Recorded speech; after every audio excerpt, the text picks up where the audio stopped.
सबका भला जीवन के जीने की ये है कला।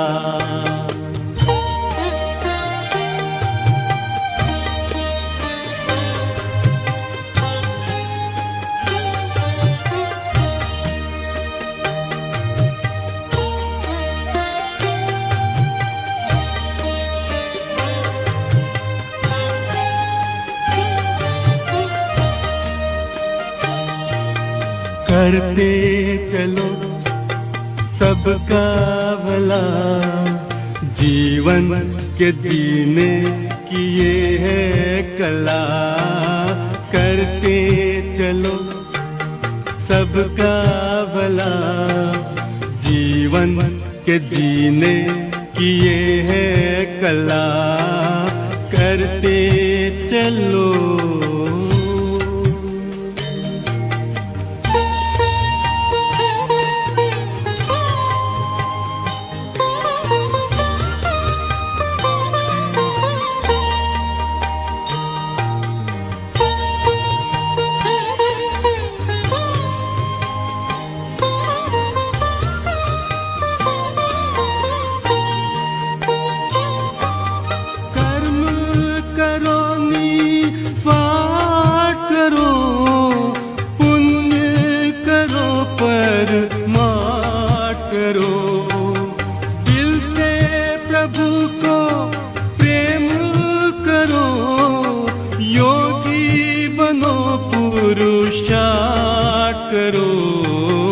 इसके बिना जीवन क्या है भला।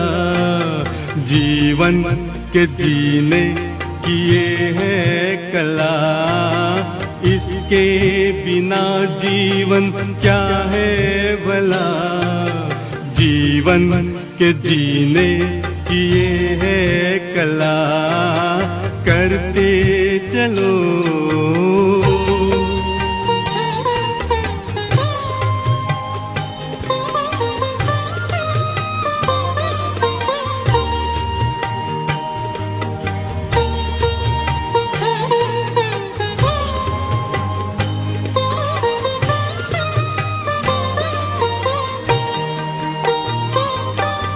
जीवन उनका अनमोल है, शीतल जिनके बोल है। प्रभु पसंद रहे जग में, उनका ही जग में मोल है। कर भला तो होगा भला। जीवन के जीने की ये है कला। कर भला तो होगा भला। जीवन के जीने की ये है कला। करते चलो सबका भला। जीवन के जीने की ये है कला। करते चलो। ओम शांति। Good morning. 9 अप्रैल 2022 प्रातः मुरली। मीठे बाबा बोले, मीठे बच्चे, बाप मनुष्य से देवता बनाने आए हैं तो उनकी दिल से शुक्रिया मानो। श्रीमत पर चलते रहो, एक से सच्ची प्रीत रखो। प्रश्न, जिन बच्चों की बाप से प्रीत है उनकी निशानियां क्या होगी? उत्तर, बाप से सच्ची प्रीत है तो एक उन्हें ही याद करेंगे, उनकी ही मत पर चलेंगे। मनसा वाचा कर्मणा, किसी को भी दुख नहीं देंगे, किसी के प्रति घृणा नहीं रखेंगे। अपना सच्चा सच्चा पुता मेल बाप को देंगे, कुसंग से अपनी संभाल करेंगे। गीत, धीरज धर मनवा धीरज धर, तेरे सुख के दिन आए कि आए। ओम शांति। ब्राह्मणों को तो जरूर धीरज ही होगा, क्योंकि ब्राह्मणों की ही परमपिता परमात्मा के साथ प्रीत है। नंबरवार पुरुषार्थ अनुसार सबकी एक जैसी प्रीत नहीं है। जैसे बाबा मम्मा और बच्चे अपना अपना अनुभव सुनाते हैं, अहम आत्मा अपने लिए कहते हैं, बाबा फिर अहम परमात्मा कहेंगे। अहम आत्मा कहती है, मैं परमपिता परमात्मा को बहुत याद करती हूँ, क्योंकि जानती हूँ आधा कल्प हमने रावण राज्य में बहुत दुख देखा है। ऐसे भी नहीं शुरू से दुख होता है, नहीं, रावण राज्य में धीरे धीरे दुख की वृद्धि होती है, कलाएं कम होती जाती है। अहम आत्मा को अब परमपिता परमात्मा बतलाते हैं कि पहले तुम अव्यभिचारी भक्ति में थे, सिर्फ मुझे याद करते थे, फिर व्यभिचारी रजोगुणी भक्ति में आए, अभी तो तमोगुणी भक्ति हो गई है। जो आया उनको पूछते रहते हैं। इसको कहा जाता है भूत पूजा, क्योंकि शरीर 5 तत्वों का बना हुआ है। यह फलाना स्वामी है, सिर्फ 5 तत्वों के शरीर को देख कहते हैं, उन्हों के चरणों में गिरते हैं। यह है तमो प्रधान भक्ति। अभी हम आत्मा जानते हैं, परमपिता परमात्मा फिर से आए हैं हमको अपना वर्षा देने, इसलिए जितना हो सके उनको याद करते हैं। उनका फरमान है, निरंतर मुझे याद करो, देही अभिमानी भव अथवा आत्मा अभिमानी भव। बाबा सुनाते हैं, घड़ी घड़ी बाप का शुक्रिया करता हूँ। बाबा आपने मुझे अंधियारे से निकाला है। बाबा के साथ हमारी प्रीत है और सबकी है विनाश काले विपरीत बुद्धि, वो पूरा वर्षा ले न सके। लौकिक बच्चों की बाप से प्रीत होती है, बाप की मत पर चलते हैं तो बाप भी राजी होते हैं। अगर बच्चा मत पर नहीं चलता तो बाप राजी नहीं रहता।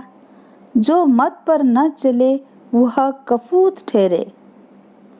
तो बेहद का बाप भी कितना कहते हैं, मुझे याद करो तो तुम्हारे विकर्म भस्म हो जाएंगे। मेरे बने हो तो कोई भी पाप कर्म इंद्रियों से नहीं करना, कभी श्रीमत का उल्लंघन नहीं करना। बाप तुम्हें पुजारी से पूज्य बना रहे हैं, तो बाप का कितना शुक्रिया मानना चाहिए। उनकी मत पर नहीं चलेंगे तो जन्म जन्मांतर के लिए पद भ्रष्ट कर देंगे।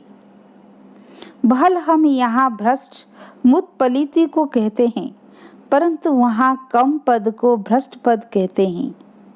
बाबा कहते हैं, अच्छी रीति प्रीत लगाओ। जैसे स्त्री पति को याद करती है, वैसे तुम मुझे याद करो, मेरी श्रीमत पर चलो। मनसा वाचा कर्मणा, किसी को दुख ना दो। मन में भी किसी के लिए घृणा नहीं रखना।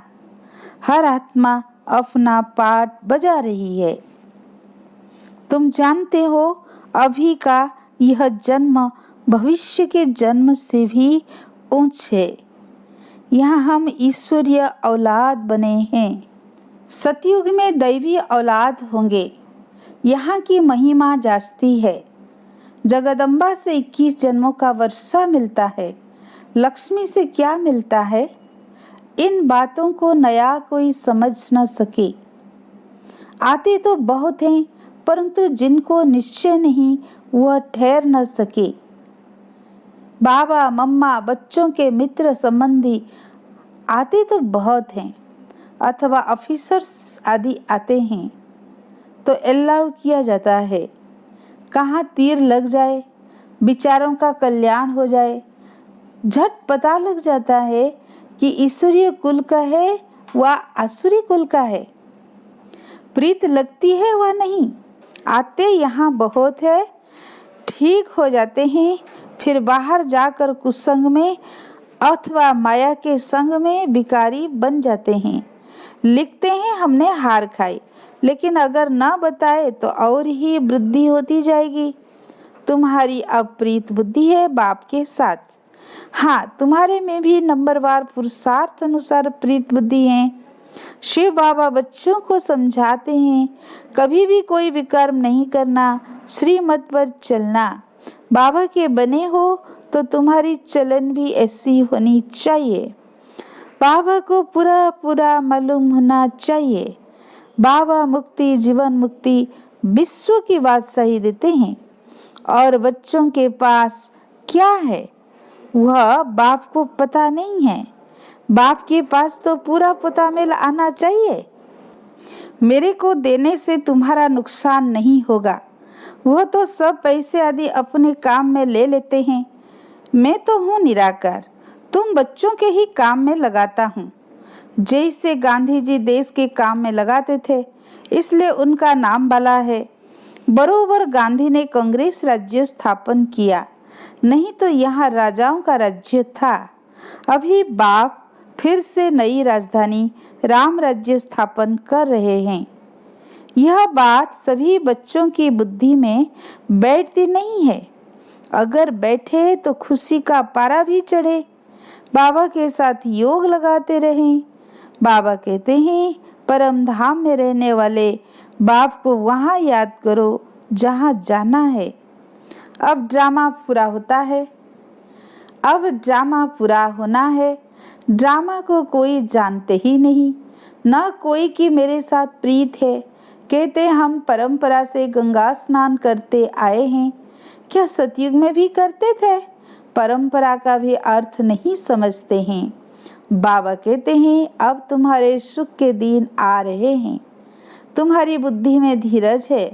कोई तो कुछ भी समझते नहीं है। यहाँ से समझकर जब बाहर जाते हैं तो माया सारा ही खा जाती है। जैसे मक्खी मरती है तो चींटियाँ सारा उनको हाफ कर लेती है।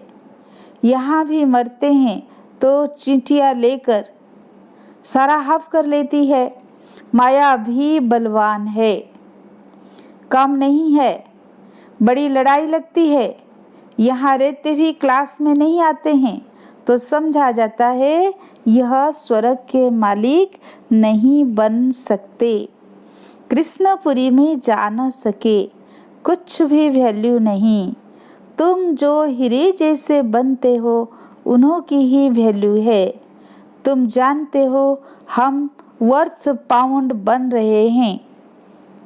एक घर में एक हंस एक बगुला होगा तो खिटफिट जरूर चलेगी। यहाँ तो बगुले से किनारा होता है। मूत पलीती के हाथ का तुम खा नहीं सकते हो, परंतु बच्चों का बाप से इतना लव तो है नहीं, इसलिए सोचते हैं कि पेट कहाँ से भरेगा। अरे भील लोग कहाँ से खाते हैं। आजकल तो कोई कफनी पहन ले तो मुफ्त में पैसे मिलते रहते हैं। सब पांव पड़ते रहते हैं। जो आएगा मूर्ति के आगे पैसा रखे के जाएगा। बहुत इजी। ये दुनिया ही ऐसी है। बच्चों को ख्याल करना चाहिए। ये दुनिया जल्दी खलास हो तो स्वर्ग में जाएं, परंतु लायक भी बनना है। पद भी पाना है ना, वहाँ भी पोजीशन का फर्क पड़ता है। वहाँ भी पोजीशन का फर्क रहता है। पढ़ाने वाला एक ही है। कोई राजा रानी, कोई नौकर चाकर, कोई साहूकार प्रजा।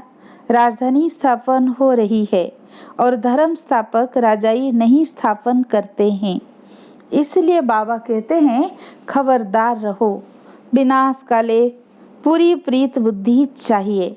जितनी प्रीत होगी उतना बाप से वर्षा लेंगे। याद करने का भी सिखाया जाता है। बाबा बतलाते हैं, बाबा को चक्र को याद करो, स्वदर्शन चक्र फिराओ। हम लाइट हाउस हैं, खिवाया हमारी नैया को पार ले जाता है।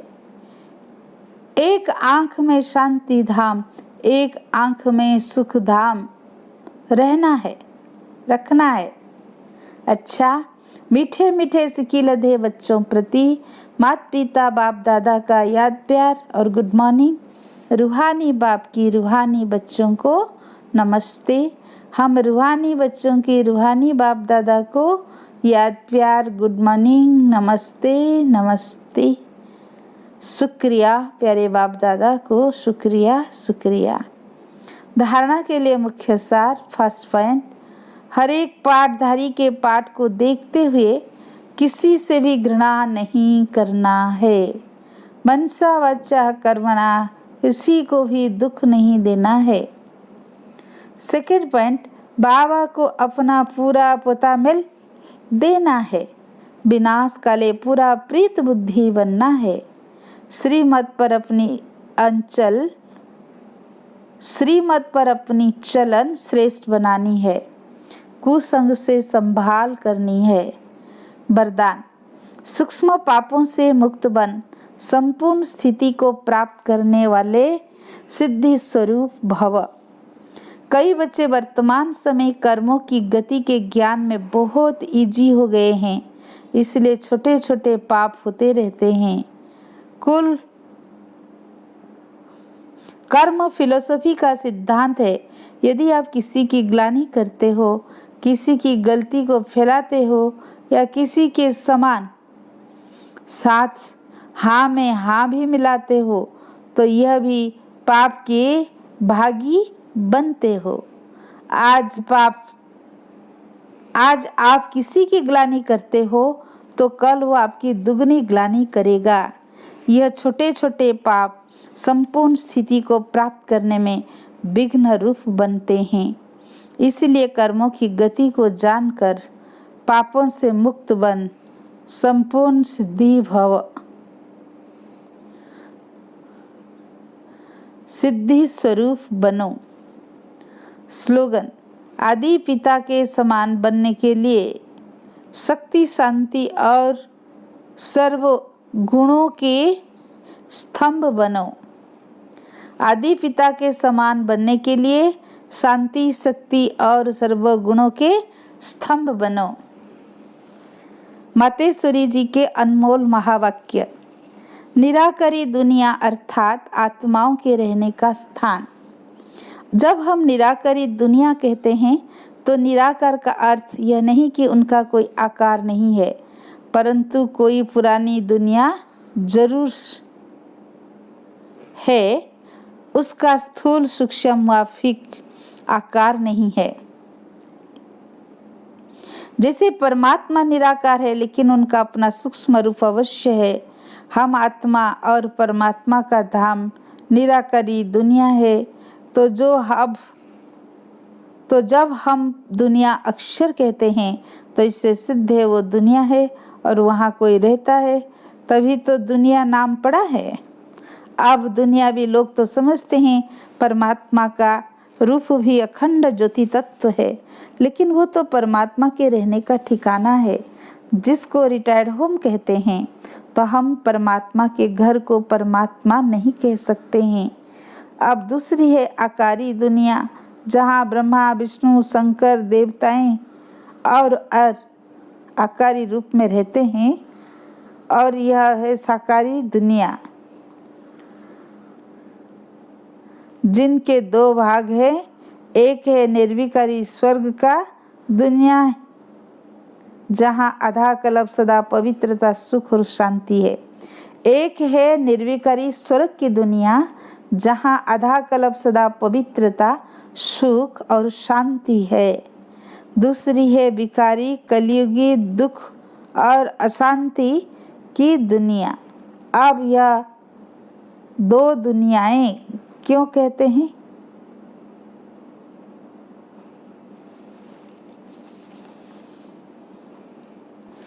क्योंकि यह जो मनुष्य कहते हैं स्वर्ग और नरक दोनों परमात्मा की रची हुई दुनिया है।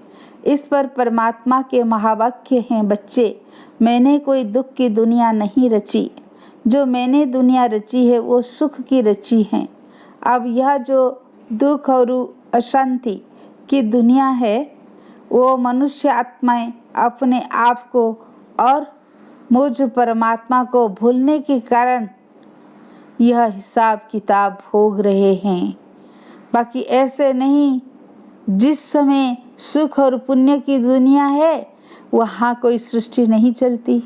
हाँ, अवश्य जब हम कहते हैं कि वहाँ देवताओं का निवास स्थान था तो जरूर वहाँ प्रवृत्ति चलती थी, परंतु तकदीर में विकारी पैदाइश नहीं थी, जिस कारण कोई कर्म बंधन नहीं था। उस दुनिया को कर्म बंधन रहित स्वर्ग की दुनिया कहते हैं। तो एक है निराकारी दुनिया, दूसरी है आकारी दुनिया और तीसरी है साकारी दुनिया। भगवान के आने का अनादि रचा हुआ प्रोग्राम। यह जो मनुष्य गीत गाते हैं वो गीता के भगवान अपना वचन निभाने आ जाओ। अब वो स्वयं गीता का भगवान अपना कल्प पहले वाला वचन पालन करने के लिए आए हैं और कहते हैं, हे बच्चे, जब भारत पर अति धर्म ग्लानि होती है तब मैं इसी समय अपना अंजाम पालन करने, वायदा निभाने के लिए अवश्य आता हूँ। अब मेरे आने का यह मतलब नहीं कि मैं कोई युगे युगे आता हूँ। सभी युगों में तो कोई धर्म ग्लानि नहीं होती, धर्म ग्लानि होती है कलयुग में।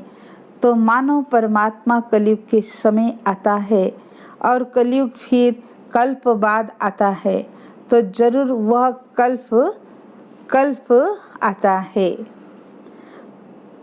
कल्प में फिर 4 युग है, उसको ही कल्प कहते हैं। आधा कल्प सतयुग त्रेता में सतोगुण सतो प्रधान है, वहाँ परमात्मा के आने की कोई जरूरत नहीं। और द्वापर से तो फिर दूसरे धर्म की शुरुआत है, उस समय में भी अति धर्म ग्लानि नहीं है। इससे सिद्ध है कि परमात्मा तीनों युगों में तो आता ही नहीं है। बाकी रहा कलयुग, उसके अंत में अति धर्म ग्लानि होती है। उसी समय परमात्मा आए अधर्म विनाश कर सद्धर्म की स्थापना करते हैं। अगर द्वापर में आया हुआ होता तो फिर द्वापर के बाद सतयुग होना चाहिए, फिर कलयुग क्यों? ऐसे तो नहीं कहेंगे परमात्मा ने घोर कलयुग की स्थापना की, अब यह तो बात नहीं हो सकती। इसलिए परमात्मा कहते हैं, मैं एक हूँ और एक ही बार आए अधर्म का विनाश कर, कलयुग का विनाश कर, सतयुग की स्थापना करता हूँ। तो मेरे आने का समय संगम युग है। अच्छा, ओम शांति।